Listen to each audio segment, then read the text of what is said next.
Ake sona mardu appa ko veru achu sona mardu arkangade veru ladidi.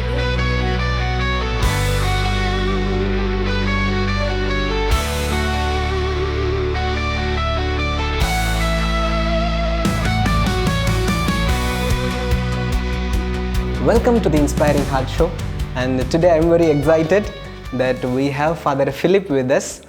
Father Philip is a great missionary, someone who is very radical in his approach. And Father, my first question to you, how simple is this attire that you wear? You look very simple. That word simple, it depends on how do you see, and suppose some villagers see me, they may not see me as a simple. I may look very grand to them. So it depends on how you see and how you got used to it. I feel comfortable with this dress, that's all. Nothing to do with simplicity. But I was working among a tribe called Urali in Satyamangalam forest area. In Tamil Nadu, we have some 36 groups of tribal communities, but they are very, very small percentage. Mm-hmm. If you take it, there will be 1.3% of tribals in Tamil Nadu, but there are 36 groups. One group is called Urali, which usually lives around the Satyamangalam forest area. Usually, people may not know the Satyamangalam, even Tamil Nadu many may not know, but they know Veerappan. Yes, exactly. Yeah. Say Veerappan, they know he lived in that area. So they wear this ordinary, every time they wear dhoti and they wear towels all the time. So I started wearing that after going there, and I felt it comfortable. Even now I'm not there. I have come to near Pondicherry. We have some different work, but still I feel this very comfortable with the dress. So I start wearing. Especially people don't worry about dhoti, but when I wear towel, they ask, "Why do you wear towel?" Yes, because being a priest going around with towel, they think is quite different. They ask why. When I ask, "Why do you wear?" Why you should not wear? No, it's another kind of cloth. That's all. Because the society has put some kind of rules for dress. Stereotypes for how priests should dress. Priest, even certain places don't come with this towel. They say some places they don't allow you to come with towel. They say this is not good. Can you remove the towel? They ask. Okay. So these are the things. But I think it should be free. Human being should be allowed to wear whatever they dress like. Father, you had mentioned about Urali Tribe, and in your book you have written your name as Uralan. What is this behind this Urali tribe? I have never heard. I am from Tamil Nadu, and I have never heard about the tribe. Who are these Urali people? We have 36 tribal groups in Tamil Nadu. Of course, as you said, many people in Tamil Nadu, especially those who are from south towns. Sometimes Chennai, when they talk about I'm working among tribals, they say, "Oh, are there tribals in Tamil Nadu?" Like that, ask. They do not know, but of course, because they are very, very small percentage. They are only 1.3% of the whole population of Tamil Nadu, but we have 36 groups. One such group is Urali. It's a very indigenous group. They mainly live in this area, in Satyamangalam forest area, in Coimbatore. Even they live in Kerala also, the borders of Karnataka, Kerala, mainly in Satyamangalam, Erode district, Satyamangalam forest area. The very dynamics of Jesuits, we don't just stuck to one place and one work. When there is chance, we move out. We found there are many tribal villages, almost some 90 villages in and around the Satyamangalam forest area. So we wanted to do social work for them. So from the parish, we start moving out to all these tribal areas. So now we work around 70 villages in 3 hills in Satyamangalam area among Urali tribe. We have taken option for Urali. Of course, in the hills, there are many other groups also. But very natural for Jesuits to go for option, go to the forgotten group, the ignored group. Though there are other congregations there working for all people there, but Jesuits, as we went there, we wanted to only work for them because they are the most affected people, and these are the tribals there. Every tribe has their own identity, their own lifestyle, their own customs and practices. You are from city, you are from Chennai, Chennai. You are born and brought up in Chennai. When you went to Urali, that area, that hilly area, how was their lifestyle like? Did you find it difficult to adapt, or what was their lifestyle like? It was not easy that way to adapt to their way of thinking. Actually, if you ask me, I was there with them for 5 years. I think they affected me a lot. A lot of the thinking I have now, understanding about life I have now, I think it's from them. It almost I had a deconstruction of many of my old previous ideas about life. So many things you can say. I will start with death. I always wanted to live a life. No, I thought life is very, very important. You have to preserve this life by all means. You have to fight for the life. But when I went there, when I worked among Urali people, suppose if they are sick, they usually don't go to hospitals. They try to cure by their own medicines. If it doesn't work out, they just leave. But since we are working among them, we cannot simply leave. So we compel them, come, let's go to hospital. We take them to the town hospitals. They come once with us. If they want something is happen, they are cured, okay. If the doctors advise them, you have to come every week or you have to come often, they're finished. Even if you compel them, next time they'll not come. No, Father, that's what they say. No, just leave, Father, let be in our village and we die. We don't want to go to hospital. In the beginning, I couldn't understand. I get angry with them. Why? You have to save him. That's what my whole, I was trying to make them understand. No, he has to be saved. By all means, you will admit him in the hospital, save him like that. But they never wanted that. In the beginning, I was getting angry. I was really frustrated. Why these people don't want to go to hospital? Then I also, as I lived there, then sometimes some people die there. That day, of course, they cry. No, they cry and they bury the persons. The next day, when you visit their home, the very next day, they'll be very, very normal. Just see them, what's happening? Yesterday only somebody died in this house. Today they look very normal. They never ever speak about all these lamentations. Oh, I miss him. Oh, he's not there. What to do? What our life will become? Oh, he died so young. All those talks won't be there. I couldn't accept, as we come from the so-called civilized society. We have a lot of sentiments or emotions over this death. And we couldn't accept these behaviors as if they think they are not at all a human being or not having emotions. But I slowly, after 5 years during that tenure, I understood they don't want to fight with death. They see death as another part of life, that's all. It is a spontaneous transformation of life. The death is something not new. It is a part of life, so accept it. Need not fight for your life. Of course, they take small efforts to save their lives, but they don't fight for life. They don't want to have a kidney transplantation. They don't have a heart transplantation or a bypass surgery. They think, why you want to fight? Why you want to live by all means? They don't teach you these things. By their sentences, words and behaviors, we understand these things, that's all. Because normal wisdom is never taught. No, life wisdom is never taught. It has to be understood, but to be with them. We worry about time, because we want to achieve so many things. We have so many plans in life. Even the time is not enough. You do this, do that, achieve something, become great guy. Corporates, MNCs. All these things. They don't worry about this achievement, success. All these words doesn't exist in their lives. So as soon as we went there, we started mainly concentrating on education. So there were many dropouts. They are the first generation. Their parents, none of them have studied beyond class 2 or 3. So this is the first generation studying, and many dropouts, and they were only in the villages. They were only class 8, the government schools in the hill area. But you don't find them good education in the government schools. Teachers also won't come very often. So we want to put them in a good school. So after 8th, we started putting them in the schools, better schools in Satyamangalam town area. If you send 10 of them for class 9, mostly 6 of them will run away from the schools. So when they run away from the hostels, they will not inform us. Parents will not come and tell us, Father, my son has come away. They will hide him. The phone call come from hostel and we'll go and search for him in his house. Then we ask them, okay, get ready. Tomorrow we'll put him back in the hostel. They will say simply, Father, apra anupalam, Father. I said, Eppo? Oh, 2 மாசம் போட்டோம், Father. That's what they'll say. Very easily they'll say. Father, 2 months? How can he miss the class in 2 months? No, it's too much, they say. Some people, they say coaching class, 2 months. Let us put for coaching diploma like that. Yeah. They say 2 months. They say, for them, you should let him go after 2 years also, no problem for them. There's no hurry in life. No, there's no hurry in life. Because they are beyond this time. Because they are not worried about achieving anything. It's a flow. When you are in flow, you are not worried about this time where you are reaching. No? So they are even if they wait for a bus, bus it doesn't come. In that particular village, bus comes once in 3 times in a day, and sometimes it doesn't come because when it rains, there are rivers, small rivers, it cannot pass. over that, so it doesn't come. So they'll sit morning 7:30 they go and sit in the bus stand. Till 11 o'clock bus won't come. But you don't see them murmuring or complaining. They'll be simply sitting. If you ask them what happened, bus doesn't come. That's all they'll say. They'll never say, oh, bus didn't come. What this bus was doing or nothing. Then they'll more slowly go back. They'll say, next week I'll go. Maybe the work would have been very urgent work. But they'll simply say, next week I'll go.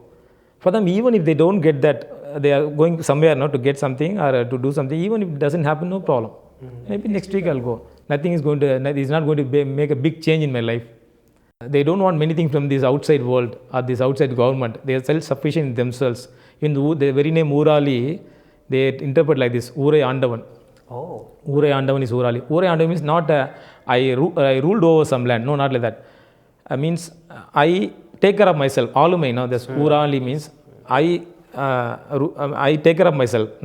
In Tamil, we say good word is Suya Sarbu. I can take care of myself, or the village can take care of itself, means when it is possible, when there are many minimum needs. Exactly. We need a big government, we need so many government officials, because we have plenty of needs. So governance is more. So when we have plenty of needs, there should be a lot of other governance so that they can. But when they have very, very minimum needs, they can take care of by themselves. They don't need really the other big government to come and disturb them or take care of them. So if you leave them by themselves, they'll be happy people actually. But what happens, there are other settlers who come and they have settled there in their hill areas along with the Urali tribe. They make use of their ignorance and innocence. They exploit them. In the beginning, the lands were the Uralis, because they were the owner of the forest. But these people, so-called settlers from outside, people from plains, when they settled and they somewhat exploited them, took their lands. Now Urali became coolies. Many of them do not have lands. They have very, very small plots. Other big lands are with these so-called settlers. So they are somewhat, they say, we sold our land even for idli, they say. So these people are making idlis, settlers. Sometimes Urali people go and eat idli for 2-3 days. They won't have money. They'll simply give their lands. In most places it has happened like that. Even when I was in Bihar, also similar cases. They have sold their land for something, maybe given in lease, unable to pay. Then finally they give, even that to the extreme of giving their own daughters. That zamindars will take their daughters away because of poverty, utter poverty. People plundered their generosity. What is their main occupation like when you say farming? Yeah, even now it's a farming. They have some of them are small land. They make mainly ragi. They'll keep it for themselves mostly. They don't sell much. Or they have these goats rearing. This is a forest area. They get plenty of grasses. So goats rearing is there and cow rearing is there. This generation goes for textile work and some of the coolie work also. But the other main occupation of these so-called parents, the seniors, is farming. They may not get much out of it. But they feel happy in going and doing something in their land. If you go to any Urali hamlet, there will be 70 Urali families, it's amazing, or 50. There will be some 5 settlers. You find settlers at the first. Before entering the village, you find settlers' houses. Okay. Then you have these Urali tribal houses. All the settlers' houses will have shops, grocery shops, small shops, all of them. But none of the Urali will have any shop. Oh. You will never find them having any shop. Because doing business, selling something is not in their blood. They will never be successful, or they have no want at that. Selling and getting income, benefit is not in actually original. All of us are in a way once upon a time were tribals. True. Indigenous people. No? His original wisdom is not selling. No, it's just having something for me. If it is extra, I'll share it. Sharing, exactly.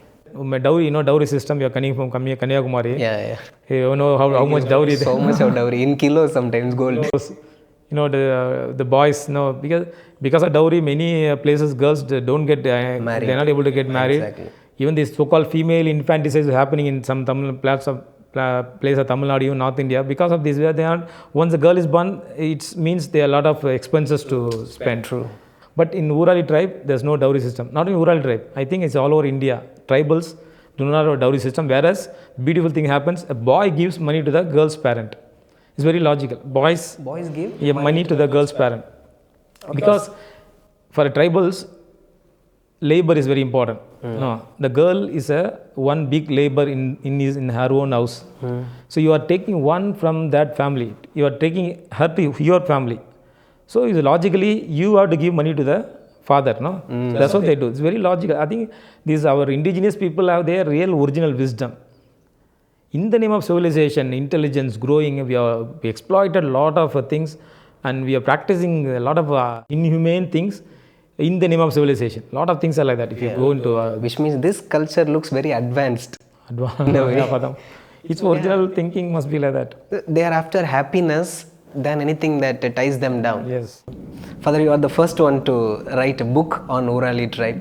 How was it like? Your 5 years of experience all put together. Because I'm afraid because of the civilization is very fast, there is scientific advancement very fast. Even now this Urali younger generation, they are losing some of their original thinking or original habits. They start going down for work in the town area. They become like that. So I'm afraid once maybe this tribe may not be, in real sense, in its essence for after some time. I was afraid, so I thought I should document it. And other thing is, a lot of very good things about them the world should know. I released a book in Chennai, but after 6 months when I wanted to release there, I want to give to that people. Yeah. It is their book. So, but we are already working there. As a Jesuit working there, they had a Women's Day. There, if Kennedy said, "Come, you take your book and come, we'll release it again," like that. So I went there, and I thought that they won't buy the book because, of course, they are good, but they may not understand the value of the book sometimes. Yeah. But to my surprise, most of them are women. Came for almost 150 books they bought. I was very interesting. They all brought their small kudai. This is made by wire basket, small ones, and in that they have put that kudai they are taking. And one woman said, "Father, this is our treasure." Yes. So it was really What great joy that can be. Almost I had tears in my eyes. Something I'm very happy that I wrote that book. You are doing philosophy, means people are doing philosophy here. Philosophy is again about the classical ones, the big ones. They always select, because of course they have to select 2 years, they have to teach me. So they select the so-called better ones, good ones, popular ones. That's what they give you. But all along, every people's lives there is philosophy. There is something to tell. But we don't get to know them. They are in the periphery. Now we always look at the center, so-called important things, so-called main things, popular things. That's what we think. But there's no popular. There should not be anything called popular. Anything should not be called important. Anything should not be main. Everything has a space. So you should have a lot of these mini narratives. I think many of us mission areas, when you work there, I think you should write something about them. Give it to the society. It means it should be documented. Even if you don't think it's not that important who is going to be interested in that, but still, it's their story, it's their life. Document that. It can be very, very small, can be very insignificant to the outer world. Exactly. But still, I think for us, as a missionary, as a Jesuits, we are working there as a human being, everything has its place in the history. Yeah. So that should be brought to the main light. It should not be forgotten and gone. Yeah. Not should be washed away. Yeah. Because there are beautiful things which we lose from our culture, and then we look at some other culture, maybe outside our country, and we see, oh, that is so worthwhile to live. Whereas you can learn so much from our own culture. And even Ignatius, he said, he wanted to know everything, not only about what Jesus do, even about the places. He asked Jesus, write everything, even what you grow there, what you eat there, what habit of the people. That's why Jesuit university became famous, because they were able to, through their letters from the missionaries, they were able to have the local information. They were teaching in their universities. That's why many people are wondering what these people teach. These so many things, They teach up the whole world. Yeah. Not with the books, from the letters coming from the companions. They're able to document. So I think documentation is, main thing that we should concentrate also. And also I believe every youth today has to be rooted in their culture. Yes. Than becoming westernized, Yes. Forgetting their roots. With that regard, I am also reminded of, you have written Aimbarangapyam and Ainthirugapyam on that book. Yes. What is that? So in Tamil we have 10 epics, so-called 10 epics. Epics means it should be written in a poetry format. In those days they had it's not easy to understand. Hardcore Tamil. Yeah, hardcore Tamil, very ancient Tamil. We need Tamil teachers only can teach us. By the yourselves you cannot understand that. It's not easy. So there are 10 epics. See, I am somewhat interested in this Tamil literature. Being a Tamilian, of course, is natural. Another thing also I found some Tamil literature goes up to some 3,000 years. Even written literature, surprising for a language. People believe that it's one of the oldest languages. So it's a lot of treasure in that. As you say, because there are a lot of very, very philosophical things said even 2,000 years before. Still, they have not reached us. It's not, we are far from that because we are not really concentrating on that. Of course, they teach these things in, there are syllabus, but still. So I thought being a Tamilian, I started reading these things. Then I thought these epics, always we have 10 epics. I think Tamil people should know at least summary of these epics. Of course, cannot go and read all the big ones, everybody cannot read everything. So that maybe my contribution, I should do something. So I started reading all these epics, summarize them into 4 to 5 pages. Each epics, they'll go to 200 to something difficult. So I summarize them into 2-3 pages. And some around, it comes around 10 epics. So it is a short poem. My aim is at least the Tamil people, they should know the summary of these 10 epics. Because we are proud of saying that we have 10. And surprising element, all these 10 epics, out of 10, 8 are written by Jains, Samana Thuravigal. Jains, huh? Jains. Okay. Because Samana Thuravigal. And 2 are written by Buddhist monks. So, Buddha Thuravigal. So, it shows that in Tamil Nadu till 8th century, this Buddhism, Jainism are very much prevalent. Because see, all these 10 epics have come from them, means imagine. Now people are not aware of that. They think only this, there's other religions are existing. But till 8th century, this Buddhism and Jainism are very much prevalent in Tamil Nadu. Because of that only, they have written all the 10 epics. I was under impression that Buddhists and Jainists came from that North India. Of course, yes, you are right. It came from North India. But they came here and spread their religion. And they were flourishing in Tamil Nadu because the Tamil people are able to get their wisdom. They had this disposition, okay. Or already they had this literature. The minds were open. They were able to adopt this so-called knowledge-seeking religion. No, this both Buddhism and the wisdom-seeking religion. They are knowledge-seeking and wisdom-seeking religion, and they are beyond rituals. True. They are beyond all this inequality. They will look for equality. So people are able to adopt that. Till 8th century, it was very much prevalent all over Tamil Nadu. That's why you have the literature, 10 epics from them. Yeah, so that's something very people should be aware of. I don't think many know. Yeah. I think, as you said, every people they should know about their culture. Many of the languages are getting forgotten because of not being spoken. And we should not simply leave our languages, like orphans. We should save them, whatever language it is. It's not about it's not fanaticism. It's a love for your language. Your ancestors have brought that. Your duty to save that. Just forgetting this and embracing others is not going to make you a good person. Because charity begins at home. First you know your home, then you can go outside. Because the roots will give you real strength sometimes. True. Father, if the youth today, or if the people today if they have to take home something from Urali culture, what will that be? There are so many things I know, as you have mentioned. If there has to be, say, 3 things they have to take home. Many may not like what I say now. In the whole social media, what is that? Everybody wants to put their photos. It wants to be known, popular. So nothing wrong in it. But the whole culture is becoming popular, getting into success, achieving something in life. That's what the whole world, even the schools, colleges teach them that. Achieve something, be successful. Come first. Come first. All those things. But what from Urali I see, they invite us to live the life as it comes. Don't allow the world to push you. They are trying to make you push somewhere. Don't be unique. Be unique person. Understand the world in your own way. Come out of all the concepts you learn. There are many concepts you have to unlearn many things. They say learning is a knowledge, unlearning is a wisdom. You think you are thinking, but you are thinking what they are giving you. So come out of all these concepts, structures, try to be a unique person, find out who you are, now why you want this. Now just try to get connected to the bigger universe, bigger reality. So that's what I think I don't know whether I'm very concrete in saying, but no, it's very deep, very spiritual. because we are just a speck in the universe, not even a speck. We are so tiny that people don't realize. As a youth, because you have a lot of energy, power, you start responding to the world as it comes. Go also a little higher, look at the world from above, try to respond in more constructive way.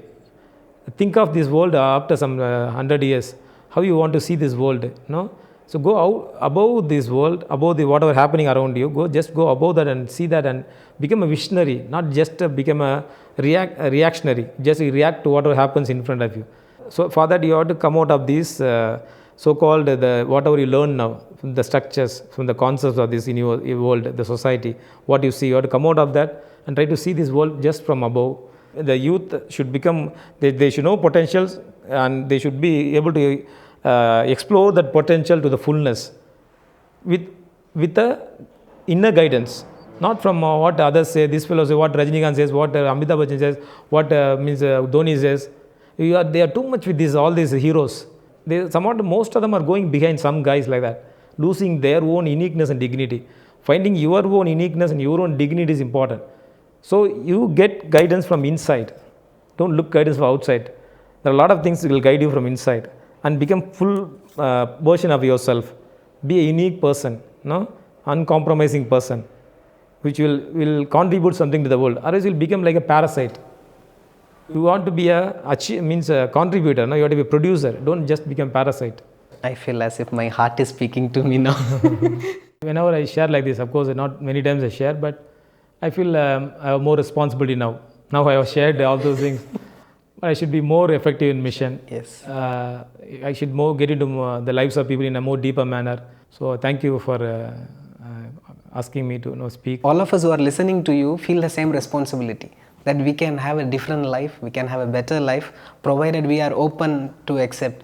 Thank you so much, Father, for sharing this. We'll meet surely in the next podcast when we meet again with a different topic and your different involvement in the Urali mission. All the best for you, Father.